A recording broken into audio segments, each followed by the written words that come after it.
All right, are we ready for waivers? Let's go. All right, moving on to waivers. First one, Liverpool owned 38% of leagues. Tsimikas from the left back. I think the thought is that Robertson is kind of on the decline. Tsimikas came in and contributed as a sub, and then had a solid but not spectacular game this week where he got a clean sheet. Everything looked good from a defensive standpoint there. If he keeps that position, it would be a huge pickup. It's not guaranteed that he's going to keep that position. It might have just been a rest thing. But like that's like a gamble that might be worth taking, just snagging him. And then if Robertson is back in the lineup next week, you can drop him, no biggie. Yep. But if not, it's like, hey, I have literally the starting left back for Liverpool. Yeah, I think it's the same way what Tico does where he leaves like a spot open on his roster. It's not a bad one to have just in case. Just keep one open. And I don't think Tsimikas is a bad option, especially on a Liverpool team that's flying high. I mean, especially because I think that Robertson's going to go on this in the end of the year. And so they might just be interested in just seeing what Tsimikas can do there. And if they really need to like invest or whatnot. They play Ipswich next, so you could say that's a guaranteed clean sheet. Yeah. Yes. So yeah, I think that's double interesting there. Next on the list is Richarlison, Tottenham, owned in 27% of leagues. Biggest thing here is the Solanke injury. I think that's like the biggest point of this. I also think that Richarlison is an incredibly streaky player, so confidence based. So the fact that he went and got a goal right off the rip after coming off after the injury like that maybe bodes well for him having a few more good games before like someone tries to like extort his money or something, and then he goes on another bad streak or he gets really depressed or something happens to him. Fuck me. You know. So yeah, I think if you can catch Richarlison on the wave, it's a good wave to be on. I guess it's a good shot. I like that because he's going to play now. Because who else are you going to stick up there? Besides maybe Son, maybe because one is injured too. So is he going to play Mikey Moore on the left? Because there's no one else besides Mikey Moore to play. Solanke's injury, and even if Son, sorry, what was Solanke's injury? How long is he going to be out for? Knee injury. A few weeks is what Ange said. Yeah, but same, knee's just the worst.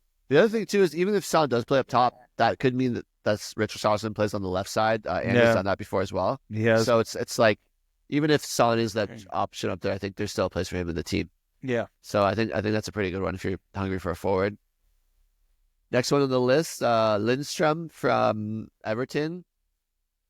Doesn't have a history of good games. He obviously had a really good game this last week against Tottenham. But I think the thing is that McNeil and Gardner remain injured. And so as long as Lindstrom's playing and Moyes is kind of going to make that team much better in the attacking field. And Lindstrom does a lot of the things that McNeil and Gardner do where he whips good balls in and he kind of like, he's just like that type of player. And so I think there's room for him to kind of fill that McNeil void while McNeil is out. Yeah. Well, what was that other? Was it Gay? Yeah, but he's more like a holding midfielder. He's like a engine room, like tackling midfielder. I know he had 2 assists and he had a good game, but I'm not like holding my breath on that one. I think that was more because Tottenham was just so like lackadaisical. Like he was able to just hustle and bustle around. Yeah, it just looked. Yeah, got it. Next one is Minteh from Brighton. I think with him, he reminds me of Savio in that when he starts, you want to be starting him. Like his like points per start is pretty high. But Brighton, the issue with Brighton is it's just chaotic with their lineups. You just don't know who's starting. You don't know what's going on. But if you can get a run of games, he could be a difference maker for the rest of the season.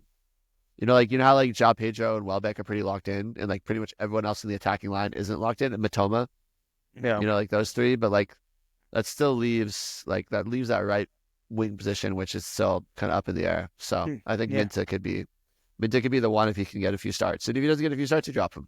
Yeah. Another shout, David Brooks, that we talked about earlier. I think that's a really good one just from a point standpoint and also just from riding the hot hand. Bournemouth is doing so well. This guy's scoring points. It's not a lot of skin off your back to pick him up and throw him in if you need him. That's an easy one to drop too. There's actually some transfer news for both teams as well. I read that João Felix, I don't know if you guys saw, he might be on his way out as well. Not that he matters just because he's not getting any playing time. And also I read today that Arsenal might go after Cunha for this transfer window. I heard that. Wow, for this transfer window, really? For January. I heard someone else for Arsenal too. I thought they were going for someone else. Forget who it was. I saw that too. I also heard that attacking players is who they're going after. I also Yeah. heard that at Nori might be a target for Man United I thought Man in the left United. back role. No, Man United's going after the a Belgian. Belgian, yeah, but I think at Nori is like another option there as well. So, But well, I mean, do we think if I wish. Cunha does go to Arsenal, do you think his value goes up or down? I don't think it goes up, but Arsenal doesn't have the money to buy Cunha. not that I'm aware of. Like, I feel like they They don't sell players. We've spoken about this a million times. They've got no money. Sergey, do they have money to buy a player? Like when you guys had the chance to buy Isak for 25 million, you guys turned it down because you're idiots. He said yes. Full of shit. GoFundMe? I call bullshit. Yeah, fucking. secretly they should start like one of the in LA, everyone knows someone that's lost a home or something. So there's all these like GoFundMes going on where it's like fire relief. I wonder if they started a fire relief fund, but it's like God. but just for Arsenal. But did multiple ones? Include yes monies. Yes, I know. money.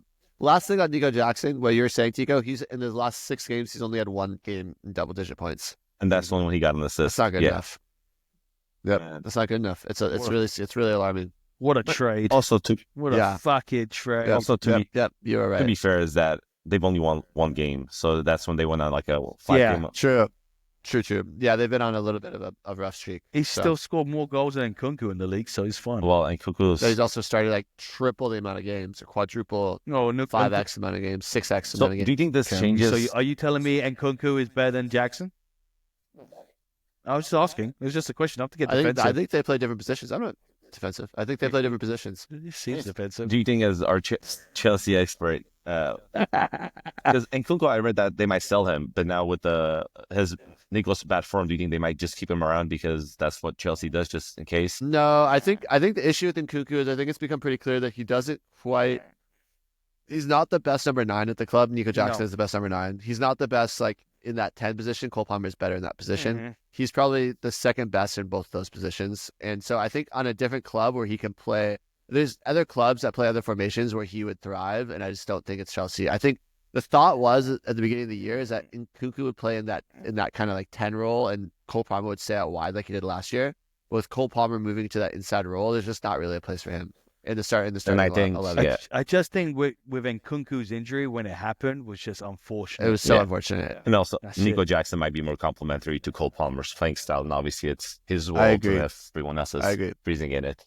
Just wish, Exactly. Cole Everyone else Palmer- is just freezing in it. Yeah, Cole Palmer just wishes that he'd fucking score more of it, give him more assists. Yes, I agree with that too. Fuck me. Sets him up.